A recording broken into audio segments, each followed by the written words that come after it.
महाराज जी, मैं 15 अप्रैल 2025 से हिमालय में देवभूमि ऋषि मुनियों के अद्भुत स्थानों पर जाकर के दर्शन प्राप्त कर रहा हूँ।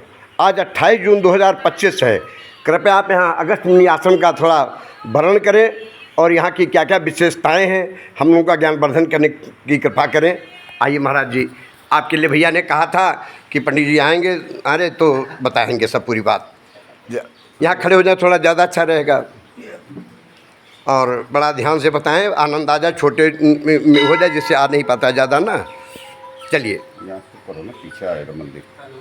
वाह, क्या बात कही महाराज जी, इसीलिए तो ब्राह्मणों का वर्चस्व है महाराज। बड़ी कृपा है, बड़ा बुद्धिमानी है जी। मेरा नाम जो है कि पंडित योगेश बेनीवाल है। यहाँ पे अगस्त जी के बारे में संक्षिप्त बता रहा हूँ मैं। थोड़ा तेज वाणी में बोलें, अच्छा लगेगा। अगस्त जी जो है कि यहाँ पे उत्तर भारत में जो है कि त्रेता युग में आए थे जी। जब जो है कि रावण ने जो है कुबेर पर नजर रखने के लिए आतापी दैत्यों को जो है कि यहाँ स्थापित किया था जी, कि जिससे वो मेरी लंका जो है कि छीने ना जी। तो इसलिए जो है कि अगस्त जी जो है त्रेता युग में जब राम ने रावण का वध किया जी, चित्रकूट में, अगस्त जी ने उनको जो है पंचवटी नाम स्थान बताया और अस्त्र शस्त्र दिए रावण के वध के लिए।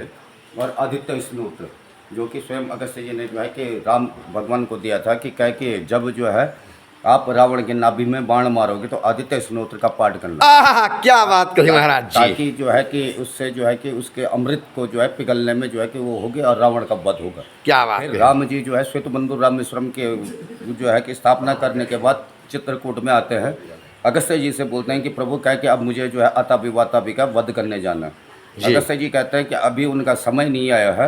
अरे समय भी होता है, बिना समय कुछ नहीं होता। आप जो है कि अब मैं स्वयं जाऊंगा, आपके बस की बात नहीं, आप अपना राजपाट संभाल लीजिए जी। तो अगस्त जी अपनी पत्नी लोपामुद्रा के साथ जो है बनारस में तपस्या कर रहे थे। तो उसी समय नारद मुनि जो है विंध्याचल पर्वत के पास जाते हैं। विंध्याचल पर्वत है यूपी और मध्य प्रदेश के बॉर्डर पे, जी जी, जहाँ विंध्यवासिनी देवी का भी है। तो विंध्याचल जी के पास नारद मुनि जाते हैं। नारद मुनि जी कहते हैं विंध्याचल हिमालय की पूजा होती है, मंदराचल को जानते हैं, सभी पर्वतों का जो है कि नाम है, पर तुम्हारा जो है कि गुमनाम है। अरे विंध्याचल इतना उठ गया कि सूर्य और चंद्रमा की गति को अवरुद्ध कर दिया। वाह। तो फिर नारद मुनि कहते हैं कि आप झुक जाओ, तो वो नहीं मानते हैं। फिर इंद्र इत्यादि देवता लोग आते हैं कि क्या झुक जाओ, क्योंकि उन्होंने सूर्य और चंद्रमा की गति को अवरुद्ध कर दिया था जी। तब जो है कि भगवान ब्रह्मा जी शिव ये सभी लोग जो है पालनहार भगवान विष्णु जी के पास जाते हैं जी। क्या प्रभु आप कुछ वो निकालें जिससे जो है विंध्याचल का जो है कि अहंकार जो है कि वो नाश हो जाए। जी। तो वहाँ पे जो है कि अगस्त भगवान विष्णु जी कहते हैं कि अगस्त जी बनारस में हैं, आप जो है कि उनके पास जाइए, वही कुछ कर सकते हैं। वाह। विंध्याचल जो है कि उनका शिष्य है क्या। हाँ। तो अगस्त जी के पास जैसे ही विंध्याचल पर जो है कि ये देवता लोग जाते हैं, आग्रह करते हैं, तो अगस्त जी कहते हैं कि मैं अपनी चौथी अवस्था में हूँ। अगर शिष्य होने के नाते, गुरु होने के नाते मेरे को शिष्य पर क्रोध आ गया तो शिष्य का अहित है।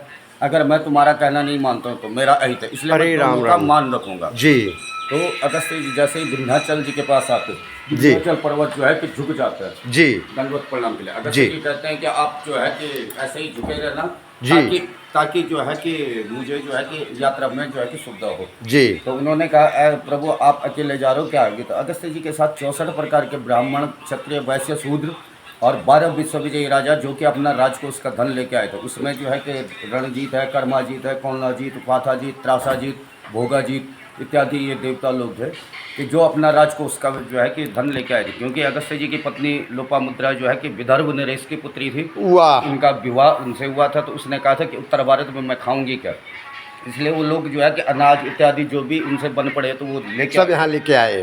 तो जैसे जैसे यात्रा कर रहे थे तो यहाँ ऊपर एक गांव है सिल्ला, वहाँ पे जो है कि वाता भी रहते थे जो कि शंकर के बहुत बड़े उपासक थे जी। तो वहाँ मंदिर में जो भी ब्राह्मण भोग लगाने जाता, भोग लगाने के बाद जो है कि शंख ध्वनि होती और पूजा अर्चना के बाद भोग पहला निवाला जैसे ही खाता आतापी सूक्ष्म रूप धारण करके पेट में घुस के पेट फाड़ के बाहर आता। अरे राम राम। ऐसे में दोनों भाई मिलके कई ब्राह्मणों के वंश नष्ट हो गए।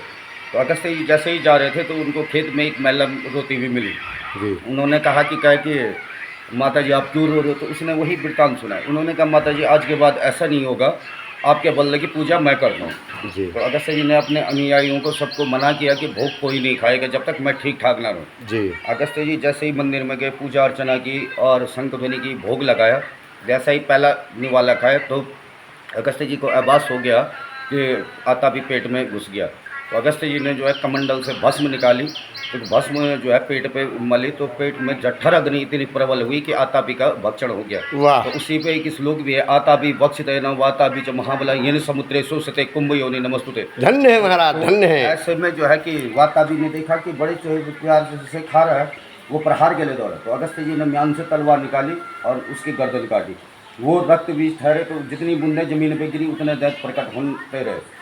फिर अगस्त जी ने जो है कि 9 दिन 9 रातों तक स्वयं युद्ध किया। जब वो थक गए तब उन्होंने कुक से कुकमांडा को पैदा किया, पीठ से पीठासेन, नाग से नागरासेन, ऐसी चंद 7 देवियों को जो कि काली का स्वरूप थी, और उनको अनुमति दी कि आप खून खप्पर में इकट्ठा करके अंतिम दफे पी जाना। वाह तो 9 दिन तो अगस्त जी ने किया, 18 दिन उन लोगों